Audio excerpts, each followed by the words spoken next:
The universe is full of mysteries. Some we can explain through science and reason. Others linger in the shadows, challenging our perceptions of what is real and what is imagined. Throughout history, some conspiracies have turned out to be more than just theories, revealing a hidden world of secrets and intrigue. From government cover-ups to secret experiments, these events remind us that the truth can often be stranger than fiction. In this video, we will delve into 5 such conspiracies, exploring the evidence that brought them to light and the impact they have had on our world. So, prepare to question everything you thought you knew, as we journey into the heart of these real-life conspiracies, backed by irrefutable evidence. The year was 1972. Richard Nixon, riding high on a wave of popularity, seemed destined for a landslide re-election victory. But beneath the surface, a storm was brewing. It began with a seemingly insignificant break-in at the Democratic National Committee headquarters in the Watergate Hotel. 5 men were arrested, their connections leading back to the White House. 2 intrepid reporters, Bob Woodward and Carl Bernstein, following a trail of whispers and cryptic tips from a source known only as Deep Throat, began to unravel a web of lies, deceit, and shocking abuses of power. The investigation revealed a clandestine group within the White House, known as the Plumbers, tasked with preventing leaks of classified information. Their methods were anything but legal, including wiretapping, burglary, and sabotage. As the scandal deepened, it became clear that the Watergate break-in was no ordinary crime. It was a desperate attempt to silence political opponents and ensure Nixon's grip on power. The investigation captivated the nation, with each revelation chipping away at the facade of the Nixon administration. Tapes of Oval Office conversations subpoenaed by Congress revealed the president's involvement in the cover-up, shattering his carefully crafted image. The evidence was overwhelming. Faced with impeachment and the prospect of criminal charges, Nixon resigned in disgrace on August 9, 1974. The Watergate scandal sent shockwaves through America. It eroded public trust in government, leaving a lasting scar on the nation's psyche. But it also served as a stark reminder that no one, not even the president, is above the law. In the aftermath of World War II, as the Cold War cast a long shadow over the world, the CIA embarked on a series of clandestine experiments, shrouded in secrecy and driven by a single-minded pursuit: mind control. This was MKUltra.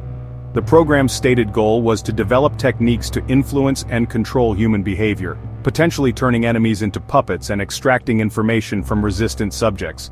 To achieve this, the CIA delved into the darkest corners of science, experimenting with LSD, hypnosis, electroshock therapy, and other mind-altering substances and techniques. MKUltra's subjects were often unwitting participants, including CIA employees, military personnel, doctors, prisoners, and even unsuspecting civilians. They were subjected to horrific experiments without their knowledge or consent, their minds used as testing grounds for the CIA's twisted agenda. For years, MKUltra remained hidden from public view, its existence denied by the government. It wasn't until 1975, during the Church Committee hearings into CIA abuses, that the program's horrifying truth began to emerge. Thousands of pages of documents previously deemed classified were released, revealing the shocking extent of the CIA's experiments. The documents detailed the use of LSD on unsuspecting civilians, the creation of Manchurian Candidate-style assassins, and the deaths of several subjects, including Frank Olson, a CIA scientist who allegedly committed suicide after being unknowingly dosed with LSD. The revelation sent shockwaves through the nation, sparking outrage and disbelief. MKUltra became a symbol of government overreach and the dangers of unchecked power. Although the CIA claimed to have halted the program in the 1970s, many believe that similar mind control experiments continue to this day, hidden from public scrutiny. MKUltra remains a chilling reminder of the dark side of government secrecy and the lengths to which some will go in the name of national security. In the early 1960s, tensions between the United States and Cuba reached a fever pitch. Fidel Castro's communist regime, just 90 miles off the coast of Florida, was seen as a direct threat to American interests. Within the halls of the Pentagon, a group of high-ranking military officials devised a plan, so audacious, so morally reprehensible, that it seemed inconceivable. That plan was Operation Northwoods. The brainchild of the Joint Chiefs of Staff, Operation Northwoods proposed a series of false flag operations, designed to deceive the American public and justify military intervention in Cuba. These fabricated acts of aggression ranged from the sinking of American ships to the hijacking of civilian aircraft, all blamed on the Cuban government. One scenario even called for the staging of a terrorist attack on American soil, complete with casualties, to galvanize public support for war. The plan's architects believed that by manufacturing a casus belli, they could manipulate public opinion and pave the way for a full-scale invasion of Cuba. Thankfully, Operation Northwoods never came to fruition. President John F. Kennedy, appalled by the plan's barbarity, rejected it outright.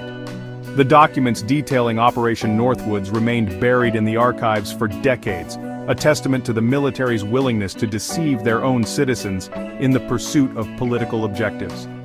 It was not until 1997 when the John F. Kennedy Assassination Records Review Board declassified a trove of government documents that the truth about Operation Northwoods came to light.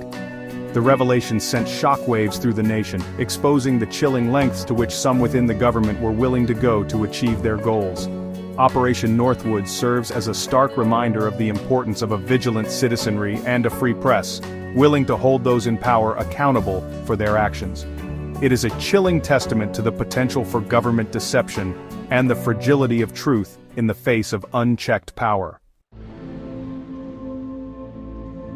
In the tumultuous 1960s, as the civil rights movement gained momentum, challenging centuries of racial injustice, the FBI, under the leadership of J. Edgar Hoover, grew increasingly wary of what it perceived as a threat to national security. This fear, rooted in paranoia and fueled by anti-communist hysteria, led to the creation of COINTELPRO, a covert FBI program that targeted and sought to disrupt domestic political organizations. COINTELPRO, short for Counterintelligence Program, was a sprawling operation, employing a vast array of illegal and unethical tactics to spy on, discredit and neutralize individuals and groups deemed subversive by the FBI. These targets included civil rights activists, anti-war protesters, feminist groups, and even environmental organizations. The FBI's tactics were as varied as they were ruthless. Agents infiltrated organizations, posing as members to sow discord and gather information. They wiretapped phones, intercepted mail, and planted listening devices to monitor their targets' every move. They spread disinformation through forged documents and anonymous letters, aiming to discredit individuals and organizations, turning public opinion against them. One of COINTELPRO's most high-profile targets was Martin Luther King Jr., the iconic leader of the civil rights movement. The FBI, convinced that King was a communist sympathizer, subjected him to relentless surveillance and harassment.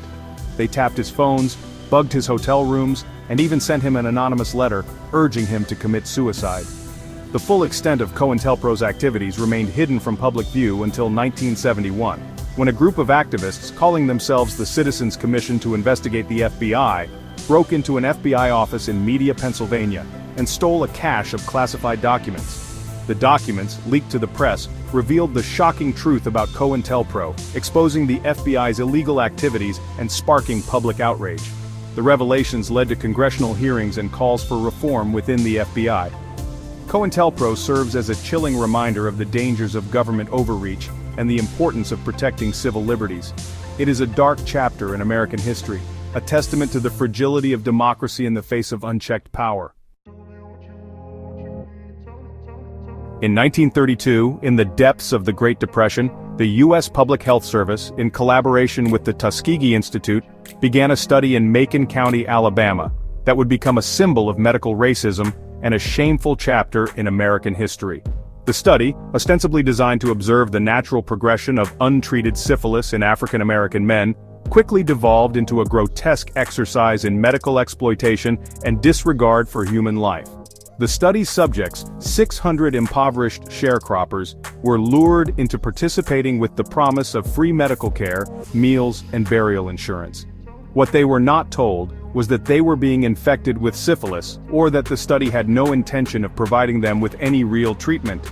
Even when penicillin, an effective treatment for syphilis, became widely available in the 1940s, the researchers withheld it from the men, choosing instead to continue their cruel experiment, observing the devastating effects of the disease as it ravaged their bodies. For 40 years the Tuskegee syphilis study continued, its subjects kept in the dark about their true condition, and denied life-saving treatment. It was not until 1972, when a whistleblower, Peter Buxton, a former venereal disease investigator, alerted the press, that the study's horrifying truth was revealed to the world. The public outcry was immediate and immense. The Tuskegee syphilis study became a symbol of medical racism, scientific misconduct, and the abuse of power. It sparked a national conversation about medical ethics, informed consent, and the rights of research subjects. The legacy of the Tuskegee syphilis study continues to cast a long shadow over the medical community, particularly among African Americans, who remain understandably distrustful of the healthcare system. It serves as a stark reminder of the importance of ethical considerations in scientific research and the need to protect the vulnerable from exploitation. From the highest echelons of government to the sterile laboratories of scientific research, these conspiracies remind us that sometimes the truth is stranger than fiction.